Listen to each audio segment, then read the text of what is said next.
Hello, this is Dumont, back for another Transformers comic book review, this time issue number 18. On the cover it says Blaster and Straxus battle between two worlds. In the background you could see like this beautiful part of Cybertron on the left side, and on the right side it has a mountain looking thing from Earth, and it's connected by an intergalactic bridge, I guess, for lack of a better word. And you see in the foreground Straxus swinging his axe mace type weapon, looking very menacing, I might add, and Blaster trying to move out of the way and shoot him. I just cannot help but keep thinking about that famous G1 cartoon scene where Megatron and Optimus Prime are battling it out, right at the dam. It just shades of that scene. Okay, so now once I flip over the page and start reading the comic book, at first I was very, very disappointed because, the last issue took place all on Cybertron, and this one it starts off with Earth, and I'm going, oh man, they're back on Earth, oh gosh. Well, you know what? This issue was really, really good. Overall, I'd say it was better than the last issue, I think, because there's just so much that takes place. So, remember in the last issue, basically, the Transformers on Earth are able to get in contact with the Transformers on Cybertron. So now the Cybertron Transformers know the location of Earth and all that, so they're trying to make this humongous bridge to get there. Like I said, a intergalactic bridge. This bridge was supposed to be created by Spanner, I believe is his name. And so Spanner has been kidnapped and forced into making this bridge by the Decepticons. Lord Straxus, is trying to make this bridge work, and it's not working. Blaster is spying on him, and he's watching. You get to see how vicious of a tyrant this Straxus is. He's making his crew, go test the bridge, and they're getting eliminated, because it's just like unstable voids and stuff going on. So in the meantime, Blaster, gets this information, and he gets torn apart because he wants to save Spanner, right? And because remember the last issue, I wouldn't say it was his fault, but Scrounge died, and it died like right in front of him, basically. He had Scrounge in his hands, and Scrounge died. I think it's the first death that I read so far in the comic books. So, it's supposed to be a very tragic moment, especially for Blaster, right? And he doesn't want this to happen again with Spanner, so he's like, I need to go rescue Spanner. Perceptor's like, we don't have time for that. The Autobots on Earth are about to get invaded. They're about to get invaded and wiped out, so we need to go save that. We need to prevent that from happening. That's priority here. We don't have time for both. We don't have time for this rescue mission. And Blaster's like, okay, I understand, whatever, but, you could tell he doesn't want to go with it. So, back on Earth, we have Megatron and Soundwave together with Robot Master, and Robot Master, he has been working with the Decepticons basically to give out false information that the Autobots are also evil, or not also evil, but that they are evil. So he's just trying to give out this information to the citizens on Earth, on planet Earth. So it's this false misinformation that they're trying to do, and this Robot Master guy, who is a human, is getting pretty annoyed by it, and he's like, man, these Decepticons are gonna invade Earth and stuff.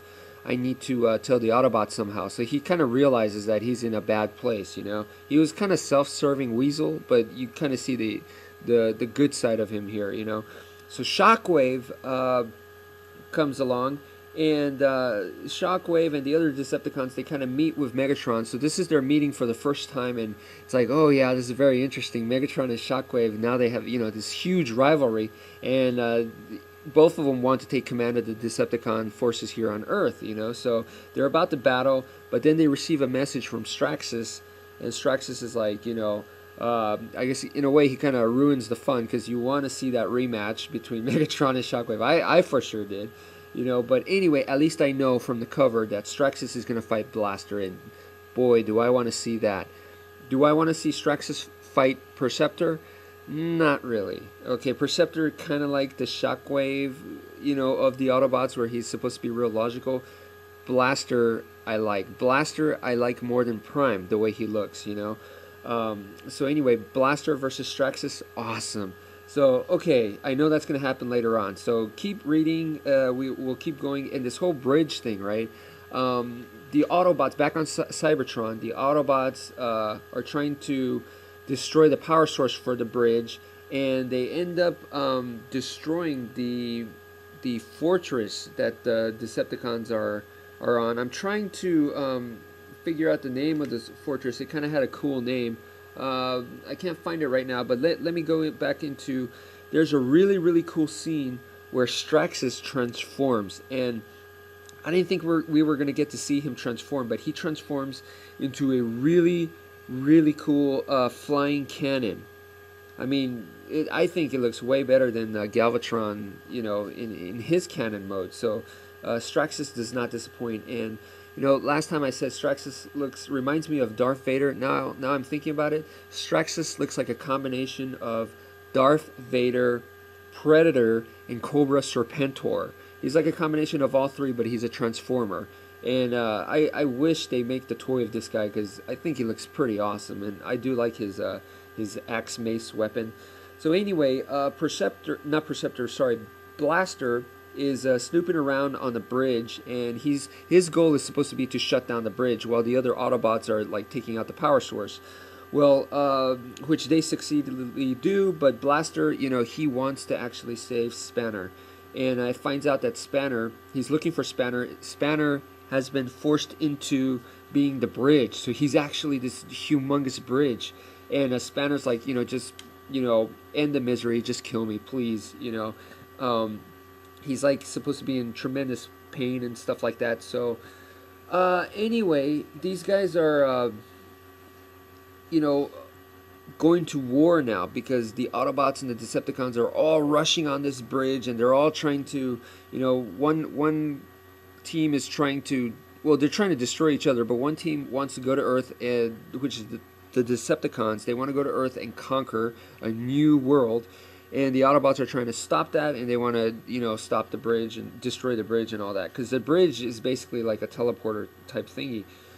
So all this is happening, and so it's a lot of crazy stuff. And it looks like a lot of robots are getting killed and stuff, because if you fall into the void while the bridge is like in this teleportation mode, transportation mode, you die.